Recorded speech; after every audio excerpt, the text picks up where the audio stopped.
சிச்சுக்காகத்தின் chicken ஊறுகாய் வியாபாரம். பறவைங்களோட கிராமத்துல அது ஜனவரி மாசம். குளிர் ரொம்ப பயங்கரமா இருந்துச்சு. -டிகிரியில போடுறதுனால எல்லாரும் நடுங்கிக்கிட்டு இருந்தாங்க. அந்த மாதிரி குளிர் நேரத்துல எல்லாருக்கும் ஏதாவது சூடா காரமா சாப்பிடணும்னு தோணும் இல்லையா? சரியா இந்த பாயிண்ட் தான் சிச்சு காக்காவும் சரியா கேட்ச் பண்ணுச்சு. காலையில 10 மணி. சிச்சு காக்கா வீட்டுக்கு வெளியில வந்து நின்னுக்கிட்டு இருந்துச்சு. அப்போ சின்ன காக்கா ஸ்வெட்டர் போட்டுக்கிட்டு நடுங்கிக்கிட்டு இருந்தான். டே சின்னோ, இந்த குளிர்காலத்துல ஏதாவது வியாபாரம் ஆரம்பிக்கலாண்டா. ஏன்னா இந்த குளிர்காலத்துல எந்த வியாபாரம் ஆரம்பிச்சாலும் அது சூப்பரா நல்லபடியா நடக்கும். ஏன்னா சீசன் அப்படிப்பட்ட சீசனு. ஆமாமா, எனக்கு ஏதாவது சாப்பிடணும் போல இருக்கு. நல்ல காரசாரமா சிக்கன் ஊறுகாய் இருந்தா நல்லா இருக்கும். சின்ன சொன்னதை கேட்ட உடனே சிச்சுவுக்கு ஒரு நல்ல ஐடியாவும் கிடைச்சிது. இந்த ஐடியா ரொம்ப நல்லா இருக்கே. இந்த குளிர்காலத்துல காரசாரமா ஏதாவது சாப்பிடணும்னு எல்லாருக்குமே தோணும். சப்பையா சாப்பிட்றது யாருக்கும் பிடிக்காது. பேசாம இந்த சிக்கன் ஊறுகாய் செஞ்சு நம்ம வித்தோன்னு வச்சுக்கோ, நம்ம வியாபாரம் நல்லபடியா நடக்கும். நாம கை நிறைய பணத்தையும் பார்க்கலாம். ஆனா அம்மா, சிக்கன் ஊறுகாய் காரமா இருக்கும்ல? ஆமாண்டா, அதுதான் வின்டர் ஸ்பெஷலே. இந்த வின்டர்ல காரமா சாப்பிடணும்னு தானே எல்லாருக்கும் தோணும். அதனால எல்லாரும் வாங்குவாங்க. காரம் அதிகமா போட்டா கம்மியா போட்டு சாப்பிடுவாங்க. நமக்கு செலவு ரொம்ப மிச்சம். எப்படி பார்த்தாலும் நமக்கு லாபம்தான். வாடா, இப்பவே மார்க்கெட்டுக்கு போய் தேவையான சிக்கன் எல்லாம் வாங்கிட்டு வரலாம். சிச்சு காக்கா சந்தைக்கு போய் நல்ல காரசாரமான காஞ்ச மிளகா ஒரு 3 மூட்டைய வாங்கிட்டு வந்துச்சு. ஆனா சிக்கனை கம்மியா தான் வாங்கிட்டு வந்துச்சு. வீட்டுக்கு பின்னாடி ஒரு அடுப்பை பத்த வச்சு அந்த அடுப்புல பெரிய பாத்திரத்தை வச்சு கண்ணுக்கு கூலிங் கிளாஸ் போட்டுக்கிட்டு கைக்கு கிளவுஸ் போட்டுக்கிட்டு முகத்துக்கு 2 மாஸ்க் போட்டு நல்லா முடிக்கிட்டான்.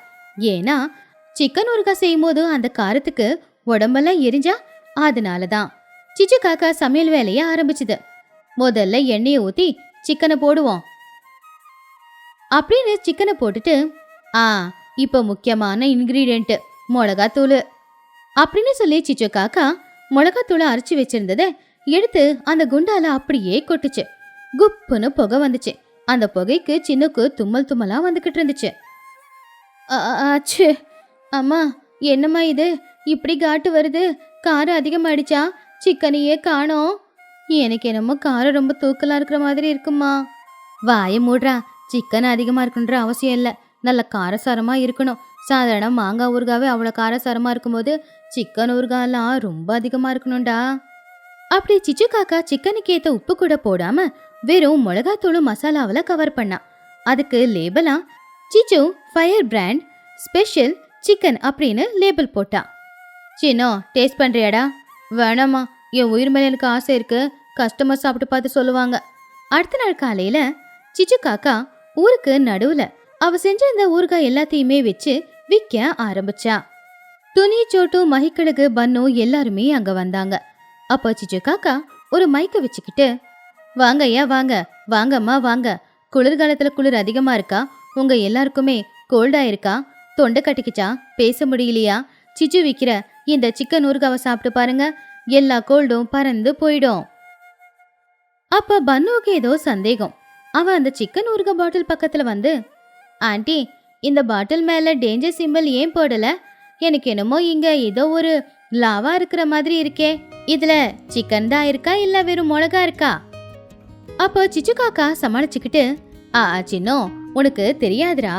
இது நானோ சிக்கன். கண்ணுக்கு தெரியாது, ஆனா சாப்பிட்டு பார்த்தா சூப்பரா இருக்கும். சிக்கன் ஃப்ளேவரும் மிளகா ஃப்ளேவரும் இருக்கும். நானோ சிக்கனா? புதுசா கேள்விப்படுறேன். சரி, டேஸ்ட் எப்படி இருக்கும்? நல்லா இனிப்பா இருக்குமா? ஏன்னா என் நாக்குக்கு காரம் ஒத்துக்காது. ஐயோ, இனிப்பா இருந்தா அதை ஊறுகான்னு சொல்ல மாட்டாங்க, ஜாம்னு சொல்லுவாங்க. நான் செஞ்சிருக்கிறது ஜாம் இல்ல, ஊறுகாய். ஒரு தடவை சாப்பிட்டு பாரு, அப்படியே ஆகாயத்துல பறக்கிற மாதிரி இருக்கும். அப்படியா? அப்ப ராக்கெட் மாதிரி போவனா? எங்க அம்மா என்ன எப்பவுமே நீ ரொம்ப ஸ்லோடான்னு திட்டிக்கிட்டே இருப்பாங்க.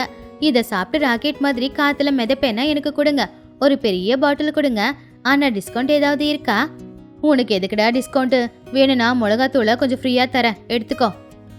பன்னு ஒரு பாட்டில் ஊறுகாய் வாங்கிக்கிட்டான். அதுக்கப்புறம் அங்க இருக்கிறவங்க எல்லாரும் ஆளுக்கு ஒரு பாட்டில வாங்கிக்கிட்டாங்க. சிச்சு காக்கா பையில காசு நிறைஞ்சு போச்சு. பன்னு சுட சுட சாதத்தோட அந்த சிக்கன் ஊறுகாவை வச்சு ஒரே ஒரு வாய் தான் சாப்பிட்டான். முதல்ல எதுவும் தெரியல, ஆனா அதுக்கப்புறம் கண்ணு 2 வெளியில வந்துச்சு. முகம் சிகப்பாயிடுச்சு. காதுல இருந்து புகை வரவும் ஆரம்பிச்சுது. பாவம் பன்னுவால காரம் தாங்க முடியாம, அம்மா அம்மா அம்மா அம்மா. என்னடா ஆச்சே? நல்லா இருக்கா? வார்த்தையே வரமாட்டேங்குது. அப்ப பன்னு சத்தமா கத்த ஆரம்பிச்சான். ஐயோ, என் தொண்டை, என் நாக்கு எரியுது எரியுது, உள்ள ஏதோ எரியுது. ஐயோ ஐயோ, ஃபயர் இன்ஜினை கூப்பிடுங்க, தண்ணியை ஊத்த சொல்லுங்க. பன்னு உண்மையிலேயே ராக்கெட் மாதிரி போய் பறந்து ஸ்வீட் கடைக்குள்ள குதிச்சிட்டான். அங்க இருக்கிற லட்டு, ஜிலேபி, பாதுஷா, ஜாங்கிரி எல்லாத்தையுமே வாய்க்குள்ள திணிச்சுக்கிட்டு இருந்தான். ஆனாலும் காரம் குறையவே இல்லை. இன்னும் ஸ்வீட் வேணும், சக்கரை டப்பா, வெல்லம் கொடுங்க, என் வாய் எரியுது. சிச்சு ஆண்டி, நீங்க ஊறுகாய் செஞ்சு வித்தீங்களா இல்ல ஆசிட் செஞ்சு வித்தீங்களா? சிச்சு காக்கா சிரிச்சுக்கிட்டே, நான் தான் சொன்னேடா, இது ஃபயர் பிராண்டு, உனக்கு குளிர் குறைஞ்சுதா இல்லையா? குளிர் குறையறதல்ல, எனக்கு ஆயில் குறைஞ்சிட்டு போல, உங்க ஊறுகாவே வேண்டாம். அன்னைக்கு ராத்திரி ஊறுகாய் சாப்பிட்டவங்க நிலைமை எல்லாரதும் அப்படிதான் இருந்துச்சு. அது மஹியோட வீடு. மஹி ஆசையா அந்த சிக்கன் ஊறுகாய் போட்டு சாப்பிட்டுச்சு. பாவம், மஹி கண்ணுல இருந்து கண்ணீர் ஊத்த ஆரம்பிச்சது. மஹி கழுகு அழுதுகிட்டே, ஐயோ, இது ஊறுகாய் இல்ல, இது பாம்பு. என் கண்ணுல இருந்து தண்ணிக்கு பதிலா ரத்தமே வருது. லூசி, கொஞ்சம் தேன் எடுத்துட்டு வா. இது லூசியோட வீடு. லூசி சப்பாத்திக்கு தொட்டுக்க அந்த ஊறுகாய் வச்சுக்கிட்டா. ஆனா ஒரு வாய் எடுத்து வச்ச உடனே என் விக்கல் வந்துச்சு. அந்த விக்கல் வந்த ஸ்பீடுக்கு அவ பின்னாடி பறந்து போய் செவுத்துல மோதி, ஐயோ, என் இடுப்பெலும்பு உடைஞ்சுது. இந்த சிச்சு என்ன கொன்னுடுவா போலயே. அது சோட்டுவோட வீடு. பன்னு ஸ்வீட் சாப்பிட்டு படுத்து தூங்கிட்டான். ஆனா சோட்டு விஷயம் தெரியாம கொஞ்சம் ஊறுகாவை சாப்பாட்டுல கலந்து சாப்பிட்டான். அவ்வளவுதான், காரம் அதிகமா இருந்துச்சு. உடனே வீட்டுக்கு பின்னாடி இருக்கிற கிணத்துக்கிட்ட போய் ஒரு பக்கெட் தண்ணியை எரிச்சு தலைமையில அவ ஊத்திக்கிட்டா. ஐயோ, என் புள்ள அவளோட ஸ்வீட் சாப்பிட்டப்பவே நான் யோசிச்சிருந்துருக்கணும். இந்த சிச்சு காரமா செஞ்சு கொடுத்துருக்கா. அடுத்த நாள் காலையில ஊர்ல இருக்கிற எல்லாருமே சிச்சு காக்கா கடைக்கிட்ட வந்தாங்க. பாவம் காரம் தாங்க முடியாம ராத்திரி எல்லாம் தூங்க முடியாம எல்லாருடைய வாய் கண்ணு எல்லாம் வீங்கிதான் போயிருந்துச்சு. சிச்சு காக்கா அவங்க எல்லாரையுமே பார்த்து, அட, என்ன எல்லாரும் இவ்வளவு காலையில வந்திருக்கீங்க? ஓ, ஊறுகாய் தீந்து போச்சா? மறுபடியும் வேணுமா? அப்போ துணி கோவமா, என்னது, இன்னும் ஊறுகாய் வேணும்னா கேக்குற? ஏண்டி, ஊறுகால சிக்கன் போட்டிருக்கியா இல்ல வெறும் மிளகா போட்டு செஞ்சிருக்கியா? அந்த காரத்தை எங்க யாராலையும் தாங்கிக்க முடியல. எவ்வளவு காரத்தை கொட்டி வச்சிருக்க? நேத்துல இருந்து என் புள்ள பன்னு பேசவே மாட்டேங்கிறான். செய்கையை மட்டும்தான் காட்டுறான். அவன் மருத்துவ செலவுக்கு நீ தான் பணம் கொடுக்கணும். எனக்கும் வயித்துல அல்சர் வந்துடுற மாதிரி இருக்கு. என்ன பண்ணிக்கிட்டு இருக்க நீ சிச்சு? சிச்சு காக்கா பதட்டமா, நீங்க எல்லாரும் தப்பா புரிஞ்சுக்கிட்டு இருக்கீங்க. மிளகா பாக்டீரியாவை சாகடிக்கும். உங்க உடம்புக்குள்ள இருக்கிற வைரஸ் ஆகணும் அப்படின்னு தான் நான் இப்படி பண்ணேன். நீங்க எல்லாரும் ஏன் இவ்வளவு வீக்கா இருக்கீங்க? அதை கேட்டு பன்னு கிளி, வீக்கு நாங்க இல்ல, உங்களுக்கு ஊறுகாய் போட தெரியல. ஏன் ஆண்டி, உங்க சிக்கன் ஊறுகால சிக்கன் எங்க இருக்கு? வெறும் மிளகா தான் இருக்கு. அங்கங்க கொஞ்சம் தோல் மாட்டுச்சு, எலும்பு மாட்டுச்சு, அவ்வளவுதான். அது மேஜிக்டா. ஊறுகால சிக்கன் நல்லா வெந்து போய் கலந்து போச்சு. அத இன்விசிபிள் சிக்கன்னு சொல்லுவாங்க. போதும், நீ செஞ்ச ஊறுகாய் எப்படி இருக்குன்னு நீயே சாப்பிட்டு பார்த்து சொல்லு, அப்ப நாங்க நம்புறோம். அப்ப எல்லாரும் ஆமா நீ சாப்பிடு அப்படின்னு சொன்னாங்க. சிச்சு காக்காவுக்கு வேற வழியும் இல்ல. நானா, வேண்டாம், இன்னைக்கு நான் சாப்பிட மாட்டேன். இன்னைக்கு சனிக்கிழமை, இன்னைக்கு ஞாயிற்றுக்கிழமை, பொய் சொல்லாத, ஒழுங்கு மரியாதையை சாப்பிடு. பன்னு சிச்சுவோட வாயை திறந்து ஒரு ஸ்பூன் ஊறுகாவை அவ வாயில போட்டான். சிச்சு காக்காவோட நிலைமை ரொம்பவும் மோசமாயிடுச்சு. அதை முழுங்கவும் முடியல, துப்பவும் முடியல. காரம் தாங்காம கத்த ஆரம்பிச்சிட்டா. ஐயோ, என் வாய் எரியுது. ஐயோ, தண்ணி, தேனு, சக்கரை ஏதாவது கொடுங்க.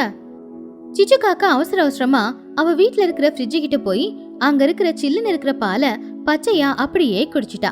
அத பார்த்து பன்னு சிரிச்சுக்கிட்டே, பாத்தீங்களா ஆட்டி, இததான் கருமான்னு சொல்லுவாங்க.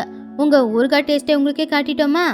சிச்சு காக்காவோட நாக்கு சரியாகிறதுக்கு ஒரு 2 நாள் அவளுக்கு தேவைப்பட்டுச்சு. அவ பள்ளத்தை தோண்டி மிச்சம் இருக்கிற ஊறுகாய் எல்லாத்தையுமே அவ புதைச்சு வச்சுட்டா. நாய் கூட அதை சாப்பிடக்கூடாதுங்கிறதுக்காக. ஐயோ, இந்த ஃபுட்டு பிசினஸ் எனக்கு வேண்டாம். எல்லாரையும் கொன்னுடுவேன் போல. வேற ஏதாவது சேஃபான பிசினஸ் பண்ணிக்கிறேன். ஆண்டி, நீங்க பேசாம ஐஸ்கிரீம் பிசினஸ் ஸ்டார்ட் பண்ணுங்க. யாரோட நாக்கும் எரியாது. கோல்ட் ஆச்சுன்னா எல்லாரும் டாக்டர் கிட்ட போவாங்க. அதை கேட்டு எல்லாரும் சிரிச்சாங்க. அன்னையில இருந்து சிச்சு இந்த ஊறுகாய் பிசினஸ் செய்யக்கூடாதுன்னு முடிவு பண்ணா. ஆனா அன்னையில இருந்து பாவம் பண்ணும் செகப்பா இருக்கிற எந்த சாப்பாட பார்த்தாலும் பயந்து 1 கிலோமீட்டர் ஓடி போயிடுவான். எது எப்படியோ இந்த கதையில இருக்கிற நீதி என்னன்னா, சமைக்க தெரிஞ்சவங்க சமைக்கலாம், இல்ல சமைக்க கத்துக்கிட்டு வேணும்னா சமைக்கலாம். குடியில் விடிய காலையில் சமையல். பறவைகளோட கிராமத்துல அது ஒரு பிஸியான வீக்கெண்ட். சிச்சு காக்கா சோட்டு கிளிக்கு பிஸியா ஒரு வேலையும் வந்துச்சு பட்டணத்துல. பேங்க் வேலை, ஷாப்பிங் வேலை அப்படின்னு சொல்லி ஒரு 2 நாள் ஊர்ல இருக்க முடியாதுன்னு டிசைட் பண்ணாங்க. ஆனா இப்போ பிரச்சனை என்னன்னா, அவங்களுடைய பிள்ளைங்களான சின்ன பன்னு 2 பேரும் அவங்கள கூட்டிட்டு போனா வேலைக்கு ஆகாது. கூட்டிட்டு போகலன்னா வீட்ல இருக்க மாட்டாங்க. இப்ப அவங்களுக்கு தெரிஞ்ச ஒரே ஒரு வழி, அது துணியோட வீடு. துணியோட வீடு தான் சேஃப் அப்படின்னு டிசைட் பண்ண அவங்க 2 பேரும் அன்னைக்கு சாயந்தர நேரம் அவங்க பசங்க சின்ன பன்னுவோட ட்ரெஸ் எல்லாத்தையும் தேவையானதை எடுத்துக்கிட்டு நேரா துணிக்குருவியோட வீட்டுக்கு போயிட்டாங்க. டோனி, என் புள்ள சின்னவ உன்கிட்ட விட்டுட்டு போறேன். அவன் ரொம்ப சென்சிட்டிவ். ஏசி ஓடணும் ஆனா குளிரக்கூடாது, ஃபேன் ஓடணும் ஆனா காத்து வரக்கூடாது. அந்த மாதிரி அவனை நல்லபடியா பாத்துக்கோ. அதை கேட்டு டோனி ஆச்சரியமா, ஏசி ஓடணும் ஆனா குளிரக்கூடாதா, ஃபேன் ஓடணும் காத்து வரக்கூடாதா, இது என்ன கண்டிஷன் சிச்சோ? சரி, நான் பாத்துக்கிற விடு. டோனி, பன்னுவை பத்தி உனக்கு நல்லா தெரியும்ல, அவனுக்கு நடுராத்திரியில பசி எடுக்கும். அதனால இந்த பை நிறைய முறுக்கும் லட்டும் வச்சிருக்கேன். பசிக்கும் போதெல்லாம் அவனுக்கு கொடுத்துரு. அப்படியும் மீறி அடம் பிடிச்சா என்ன சொல்லி பயமுடுத்து. அம்மா, எதுக்குமா பயமுடுத்தணும்? அந்த பையன் என் பக்கத்திலே இருந்துட்டா நானே எல்லாத்தையும் மேனேஜ் பண்ணிப்பேன்ல. 2 பேரும் கவலைப்படாம போங்க, புஜ்ஜி தான் இருக்கல, 3 பேரும் சேர்ந்து விளையாடுவாங்க. சோட்டு சிச்சு 2 பேரும் சிட்டிக்கு போயிட்டாங்க. பன்னு சின்ன புஜ்ஜி சந்தோஷத்துல குதிக்க ஆரம்பிச்சாங்க. ஹூஹூ, இன்னைக்கு நைட் அவுட், நாம எல்லாரும் பேய் படம் பார்க்கலாம். ராத்திரி நேரம் பேய் படம் பார்க்குற கிக்கே வேற. வேணாண்டா, எனக்கு பயம், நம்ம வேற ஏதாவது சினிமா பார்க்கலாம். அன்னைக்கு ராத்திரி நேரம் 11 மணி வரைக்கும் விளையாடிட்டு அதுக்கப்புறம் எல்லாருமே ஹாலில் ஒரு பாய் போட்டு படுத்து தூங்கிட்டாங்க. அவங்க முன்னாடி ஃபேன் ஓடிக்கிட்டு இருந்துச்சு. சில்லுன்னு காத்து வீசவும் அவங்க எல்லாருக்குமே நல்ல தூக்கம் வந்துச்சு. சரியா 12 மணிக்கு அந்த ஃபேன் நின்னு போச்சு. வீடெல்லாம் ஒரே இருட்டு. அப்போ தூங்கிக்கிட்டு இருந்த புஜ்ஜி கண்ணு மூடிக்கிட்டே அவங்க அம்மா கிட்ட, அம்மா ஃபேனை ஆஃப் பண்ண, வேர்க்குதுமா. அப்ப துணிக்குருவி பக்கத்து ரூம்ல இருந்து, நான் ஆஃப் பண்ணல புஜ்ஜி, கரண்ட் போயிடுச்சு, பவர் கட்டு, கொஞ்ச நேரத்துல வந்துடும், நீ படு. ஆனா பவர் வரல. அதுக்கு பதிலா பவர்ஃபுல்லான ஒரு கூட்டம் அங்க வந்துச்சு. அதுதான் கொசு கூட்டம். அந்த கொசு கூட்டம் பன்னுவோட காதை சுத்தி சத்தம் போட்டுக்கிட்டு இருந்துச்சு. என்ன இது, ஃப்ளைட் லேண்ட் ஆகுதா? இந்த சத்தம் என்ன வித்தியாசமா இருக்கு? ஐயோ, ஏதோ கடிக்குது, என் கண்ணத்துல கடிக்குது, என்னோட அழகான கண்ணம். கொசுங்க 3 பேரையும் கடிக்க ஆரம்பிச்சுது. அதுங்க சாதாரண கொசுங்க இல்ல போல, கராத்த கத்திருந்த கொசுங்க. எல்லா கொசுங்களும் சேர்ந்து பன்னு சின்னு புஜ்ஜி 3 பேரையுமே கடிக்க ஆரம்பிச்சுது. பாவம் பன்னு கொசு அடிக்கிறேன்னு சொல்லி அவனை அடிச்சுக்கிட்டு, டேய், இதுங்க கொசுங்க இல்லடா, டிராகுலாங்க. என்னோட ரத்தத்தை குடிச்சிருச்சிங்க. எனக்கு இப்பவே ஜூஸ் வேணும். ரத்தத்தை உடம்புக்குள்ள ரீஃபில் பண்ணணும்டா. புஜ்ஜி, அந்த ஃபேனை போடு புஜ்ஜி. கரண்ட் இல்லடா, அப்புறம் எப்படிடா அந்த ஃபேனை போட முடியும்? அம்மா, அம்மா எழுந்துச்சு வாமா, எங்களால தூங்க முடியல. பசங்க சத்தத்தை கேட்டு புஜ்ஜி எழுந்துருச்சு உள்ள வந்தா. என்னடா, எதுக்கு கத்துறீங்க? ஆண்டி, உங்க வீட்டுல கொசுங்க பார்ட்டி பண்ணிக்கிட்டு இருக்கு. அதுங்களோட மெனுல நாங்க தான் இருக்கோம் போல. ப்ளீஸ் ஏதாவது செய்யுங்க ஆண்டி, இல்லனா எங்களால தூங்கவே முடியாது. ஐயோ, இன்வெர்டர்ல பேட்டரி சார்ஜ் இல்ல, அதனாலதான் ஃபேன் கூட ஓடல. சரி, ஒண்ணு பண்ணலாம். வீட்டுக்குள்ள இருந்தா ஃபேன் காத்து இல்லாம கொசு நம்மள கடிக்கும். வெளியில வேப்ப மரத்துக்கு கீழே படுத்துக்கலாம். அங்க காத்து சில்லுன்னு வரும், கொசு கடியும் ஒன்னும் இருக்காது. வெளியிலயா? அங்க ஒருவேளை பேய்ங்க இருந்தா? பேய் இல்ல, எதுவும் இல்ல, நானும் உங்க கூட தானே இருக்க போறேன், வாங்க. அப்படி துணி 3 பசங்க எல்லாரும் சேர்ந்து கட்டில வெளியில கொண்டு வந்து போட்டு படுத்துட்டாங்க. வெளியில குளிர இருந்துச்சு, சில்லுன்னு காத்து வீசிச்சு. ஆனா கொசு தொல்லை கிடையாது. நல்லா தூங்கிக்கிட்டு இருந்தாங்க. அப்ப பன்னு அவனுடைய போர்வைய விலக்கி, அப்பாடா, கொசு தொல்லை தீந்துருச்சு. ஆனா இந்த குளிர் தான் தாங்க முடியல. ஆண்டி, எனக்கு இன்னும் 2 போர்வை வேணும். எனக்கும் வேணும், இல்லனா இந்த குளிர்ல நான் ஐஸ் கட்டி ஆயிடுவேன் போல. அப்படி அந்த குளிரை தாங்கிக்கிட்டு போர்வைக்குள்ள புகுந்துக்கிட்டு கஷ்டப்பட்டு எல்லாரும் நல்லாவே தூங்கி முடிச்சாங்க. விடிய காலையில 5 மணி. கோழி இன்னும் கூவ கூட இல்ல. ஆனா துணி அதுக்குள்ள எழுந்திருச்சிட்டா. காலையில எழுந்திருக்கிறது அவளுடைய பழக்கம். பக்கத்துல பசங்க 3 பேர் இன்னும் நல்லா தூங்கிக்கிட்டு இருந்தாங்க. அப்போ துணி பசங்களை பார்த்து பொறுமையா உள்ள போலான்னு நினைச்சு, பாவம் பசங்க ராத்திரி முழுக்க கொசு கடியில சரியா தூங்கவே இல்ல. இப்ப தூங்குறாங்க, அவங்கள டிஸ்டர்ப் பண்ண வேண்டாம். பேசாம நான் உள்ள போய் சமைக்க ஆரம்பிக்கிறேன். அவங்க எழுந்திருக்கிறதுக்குள்ளார டிஃபன் ரெடியா இருக்கும். துணிக்குருவி வீட்டு வாசல்ல இருக்கிற ஒரு விறகடுப்பு கிட்ட போனா. அந்த அடுப்பு பத்த வைக்கிறதுக்காக விறக உடைக்கும் போது கற்கர் அப்படின்னு சத்தம் வந்துச்சு. அதை கேட்டு பன்னு தூக்கத்திலேயே, யாருடா அது, எனக்கு கொடுக்காம பிஸ்கெட் சாப்பிட்றத எனக்கு கொடுங்கடா அப்படின்னு சொல்லிட்டு தூங்கிட்டான். அதுக்கப்புறம் துணி ஒரு ஊதாங்குழல வச்சு நெருப்பு பிடிக்கிறதுக்காக ஊதிக்கிட்டு இருந்தா. அதை கேட்டு சின்ன கனவுல ஐயோ, புயல் வருது, புயல் வருது, காத்து வீசுது, ஜன்னல் சாத்துங்க அப்படின்னு சொல்லிக்கிட்டே படுத்துட்டான். துணி சமையல் செய்யும் போதே பாத்திரம் வேணுங்கிறதுக்காக பாத்திரத்தை கழுவிக்கிட்டு இருக்கும் போது அந்த சத்தத்தை கேட்டு பசங்க உருண்டுகிட்டு இருந்தாங்களே ஒழிய அவங்க எழுந்திருக்கவே இல்லை. அவ்வளோ நல்லா தூக்கத்துல இருந்தாங்க. மணி 5:30 மணி. அப்போ துணிக்குருவி பசங்களுக்காக சாம்பார் செய்யறதுக்காக குக்கர்ல பருப்பு வேக விடலான்னு குக்கர் எடுத்துட்டு வந்தா. குக்கர்ல போட்டாதான் சீக்கிரமா சமையல் முடியும்னு. குக்கர்ல போட்டா 10 நிமிஷத்துல பருப்பு வெந்துடும், பசங்களுக்கும் சாப்பாடு சீக்கிரம் தயாராயிடும். துணி அந்த குக்கர்ல பருப்பு, தக்காளி, வெங்காயம் எல்லாத்தையுமே போட்டுட்டு மூடி விசிலையும் போட்டு அடுப்புல அந்த குக்கரை எடுத்து வச்சா. கொஞ்ச நேரத்துல அந்த பருப்பும் வெந்து குக்கர்ல இருந்து உஷ்ஷுன்னு சத்தம் வந்துச்சு. அந்த சத்தம் மெதுவா வரும்போது பன்னுவுக்கு ஏதோ அவன் கனவுல பாம்பு புஸ் புஸ்ன்னு சொல்ற மாதிரி தோணிக்கிட்டு இருந்துச்சு. கொஞ்சம் அவனுக்கு பதட்டமாவும் இருந்துச்சு. கொஞ்ச நேரத்துல உண்மையிலேயே பயங்கர சத்தத்தோட உஷ்ஷுன்னு விசில் வந்துச்சு. இந்த தடவை சத்தம் கொஞ்சம் அதிகம். அப்போ திடீர்னு அந்த குக்கர்ல இருந்து தட்னு ஒரு சத்தம். அந்த சத்தம் அமைதியை உடைக்கிற மாதிரி இருந்துச்சு. அந்த சத்தத்தை கேட்டு நல்லா தூங்கிக்கிட்டு இருந்த பசங்க 3 பேரும் பயந்து தரையில வந்து விழுந்துட்டாங்க. பாவங்க எல்லாரும் எழுந்திருச்சு, ஐயோ பாம்பு வெடிக்குது, தீவிரவாதிங்க வந்துட்டாங்க போல, ஓடலாம் வாங்கடா, லட்டு எல்லாம் சேஃபா வச்சுக்கலாம். என்னது பூகம்பமா இது, வீடு இடிய போகுதா, துணியாண்டி காப்பாத்துங்க. டேய் அதெல்லாம் ஒன்றும் இல்லடா, அது குக்கர் விசில், எங்க அம்மா சமைச்சுக்கிட்டு இருக்காங்க. பன்னுக்கிளி ரொம்ப பயந்து போய் துணியை பார்த்து, ஆண்டி இது எல்லாத்துக்கும் காரணம் நீங்க தானா? ஏன் ஆண்டி இப்படி பண்றீங்க? விடிய காலையில குக்கரை வைக்கிறீங்களே, மனுஷனை கொல்ல போறீங்களா என்ன? ஐயோ சாரிடா பன்னு, பருப்பு வேகணும்ல, அதான் குக்கர் வச்சுட்டேன், இன்னும் ஒரு விசில் தான், அப்புறம் படுங்க. தூங்கணுமா? எங்கிருந்து தூங்குறது இந்த விசில் சத்தம் வந்துச்சுன்னா? சரி சீக்கிரமா ஆஃப் பண்ணுங்க, இன்னும் என் கண்ணில் தூக்கம் அப்படியே தான் இருக்கு அப்படின்னு சொல்லி பசங்க எல்லாரும் இன்னும் ஒரு விசில் தானே, அதுக்கப்புறம் நல்லா தூங்கலான்னு படுத்துக்கிட்டாங்க. ஆனா துணியோட பிளானே வேற. இன்னும் ஒரு விசில்லாம் பருப்பு வேகாது, நல்லா சாஃப்டா வேந்தாதான் குழம்பு ரொம்ப நல்லா இருக்கும். அதனால இன்னொரு 4 விசில் விடலான்னு நினைச்சுக்கிட்டு இருந்தா. குக்கர் விசில் சத்தம் மறுபடியும் கேட்டுச்சு. பன்னு எழுந்திருச்சு, மறுபடியும் ஸ்டார்ட் ஆயிடுச்சா ஆண்டி, ப்ளீஸ் அது வேண்டாம் ஆண்டி அப்படின்னு சொன்னா. மறுபடியும் சத்தமா 2வது விசில் வந்துச்சு.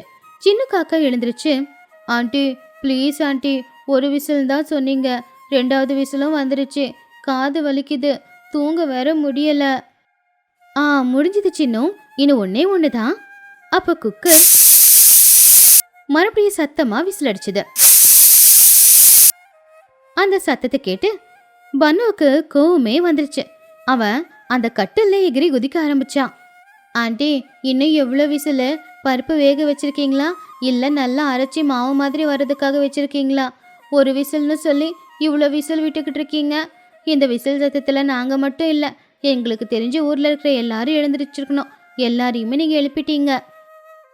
சரிடா முடிஞ்சது, ஆஃப் பண்ணிடுறேன். துணி அடுப்பை அணைச்சிட்டா. ஆனா பசங்க 3 பேரும் கட்டிலேயே தலைமுடியை சுரிஞ்சுக்கிட்டு உக்காந்துக்கிட்டு இருந்தாங்க. கண்ணுல தூக்கம்தான், ஆனா தூங்க தான் முடியல. டேய் இதுக்கப்புறம் தூக்கம் வராது, எழுந்துறீங்க, மணி 6 ஆகுதுல்ல, ஸ்கூலுக்கு ரெடி ஆகலாம். என் நல்ல தூக்கம் கெட்டு போச்சு, இப்ப கண்ணுக்கு கீழே கருவழியம் வரும்ல, நான் ஸ்கூலுக்கெல்லாம் வர முடியாது. நானும் ஸ்கூலுக்கு போல, எனக்கு கோவம், அந்த குக்கர் மேல கோவம். கொஞ்ச நேரத்திலேயே துணிக்குருவி சுட சுட இட்லியும் சாம்பாரையும் வெளியில கொண்டு வந்தா. அந்த வாசம் பன்னுவுக்கு போச்சு. அவ்வளவுதான், அந்த வாசத்தை பார்த்த உடனேயே, அட இந்த நல்ல மனம் எங்கிருந்து வருது? ஓ அது இட்லியா? ஆமா, பக்கத்துல இருக்கிறது என்ன? காலையில எங்க தூக்கத்துக்கு எடுத்த அந்த சாம்பார் தானே?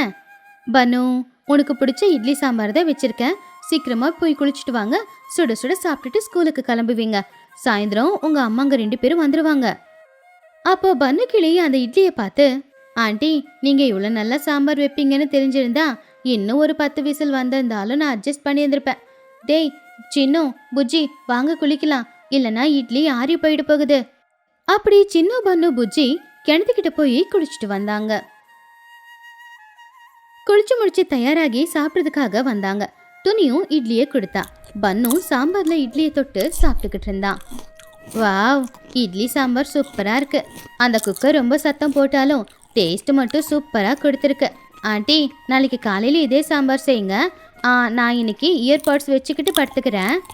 நான் மட்டும் இருக்க மாட்டேப்பா. நாளைக்கு எங்க அம்மா வந்துருவாங்க, அங்கேயே போயிடுறேன். இங்க இருந்தா எனக்கு ஹார்ட் அட்டாக்கே வந்துடும். எல்லாரும் சிரிச்சுக்கிட்டே டிஃபன் சாப்பிட்டுட்டு பேக் எடுத்துக்கிட்டு ஸ்கூலுக்கு கிளம்பிட்டாங்க. துணி அவங்க போறத பார்த்து சந்தோஷமா, அப்பாடா கிளம்பிட்டாங்க. இப்ப நானும் கொஞ்ச நேரம் தூங்கணும். காலையில அந்த குக்கர் சத்தத்துல எனக்கு கூட கொஞ்சம் தலைவலி தான். நடுராத்திரியில கரண்ட்டும் போச்சு, கொசுவும் கடிச்சிட்டு. காலையில அந்த குக்கரோட சத்தம், இது எல்லாமே சேர்ந்து அன்னைக்கு ராத்திரி அந்த பசங்களால அவங்க வாழ்க்கையில மறக்க முடியாத ஒரு ராத்திரியா இருந்துருச்சு. இந்த கதையில இருக்கிற நீதி என்னன்னா, தூங்கிக்கிட்டு இருக்கிறவங்களை எழுப்ப அலாரம் தான் அடிக்கணும்னு இல்ல, குக்கர் விசில் சத்தம் கூட அவங்கள எழுப்போம்.